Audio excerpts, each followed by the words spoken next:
અને ભક્તો સાચું કહું, મને આ સમાજની અંદર કોઈ પણ સારું કામ કરતો હોય, પછી જેની જ્યાં રુચિ ને સારું કામ કરે, રુચિ બધાને અલગ અલગ હોય ભક્તો. અને યાદ રાખજો, પોતાની રુચિ પ્રમાણે કોઈ સારું કામ કરતો હોય એને સારું નહીં કહેશો. કોઈ પણ પ્રકારનું કામ સારું કરતો હોય, પોતાની રુચિ હોય તોય ભલે, ન હોય તોય ભલે, પોતાની રુચિ પ્રમાણે સારું કામ થાય તો ભલે, પોતાની રુચિથી વિરુદ્ધનું સારું કામ થતું હોય તોય ભલે, પણ ભક્તો સમાજમાં કોઈ પણ વ્યક્તિ સારું કામ કરતો હોય, ભક્તો એમ હૃદયથી સ્વીકારતા શીખજો, હૃદયથી સ્વીકારતા શીખજો. મને બહુ ગમે છે. અમારા મહેશભાઈ વલ્લભ બાપાના દીકરા આવ્યા હતા, મેં સાંભળ્યું ભક્તો, મને બહુ ગમ્યું. દર વર્ષે 150 દીકરીઓને દત્તક લઈ 5-5 લાખ રૂપિયાનો કર્યાવર આપે, અને દત્તક લઈને પરણાઈને વળાવી દીધી જવાબદારી પૂરી એમ નહીં, આખી જિંદગી વાલી તરીકેની ફરજ બજાવે. ભક્તો નથી લાગતું ઠાકોરજી જોઈને જ આપતા છે, ઠાકોર જોઈને જ આપતા છે. આ સંપત્તિ સાર્થક. એક વ્યક્તિ જયારે આવા કામ કરતા હોય ખૂબ આનંદ થાય. લવજીભાઈ બાદશાહ બાળકીને ભ્રૂણ હત્યામાંથી બચાવવા માટેના પ્રયાસો.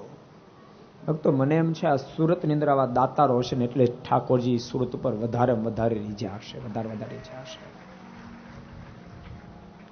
ભક્તો બહુ સાચું કહું, જ્યાં તમારું મન માને ને આપશો, પણ જિંદગીની અંદર આપતા રહેજો, આપતા રહેજો, આપતા રહેજો. જ્યાં તમારું મન માનીને આપશો, તમારી રુચિ આધ્યાત્મિક ક્ષેત્રમાં ત્યાં આપજો, તમારી રુચિ સામાજિક ક્ષેત્રમાં ત્યાં આપજો, તમારી રુચિ ગૌશાળામાં ત્યાં આપજો, તમારી રુચિ નિરાધાર બાળકોને ભણાવવા માટે ત્યાં આપજો, તમારી રુચિ હોસ્પિટલમાં ત્યાં આપજો, તમારી રુચિ મંદિરમાં ત્યાં આપજો, જ્યાં તમારી રુચિ હોય ત્યાં આપજો, પણ આપજો, પણ આપજો.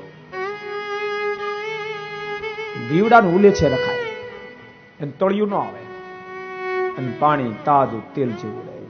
ઉલે છે નહીં તો 1 ઇંચ પાણી ઉપર ના ચડે. બાપ એ પાણી ગંદુ બદબુ મારતું થઈ જાય, બદબુ મારતું થઈ જાય. એમ જીવનની અંદર બધું ઉલે છે રાખશો. એ તો હવે એસી આવ્યા, પંખા આવ્યા. પહેલા જૂના જમાનામાં પંખા નહોતા, એસી નહોતા.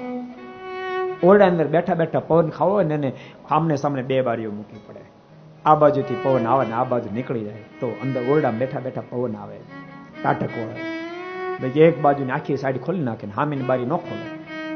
ભક્તો આખી સાઈડ ખુલ્લી હોય ને તો જરા પણ ટાઢકની અનુભૂતિ ન થાય.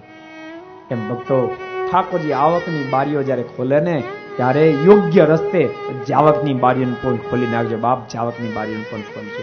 બાપ તને આપ્યું હોય તો આપતો જાજે, તને દીધું હોય તો તું દેતો જાજે. પરમાત્મા કાળના પંચામાંથી બચાવશે.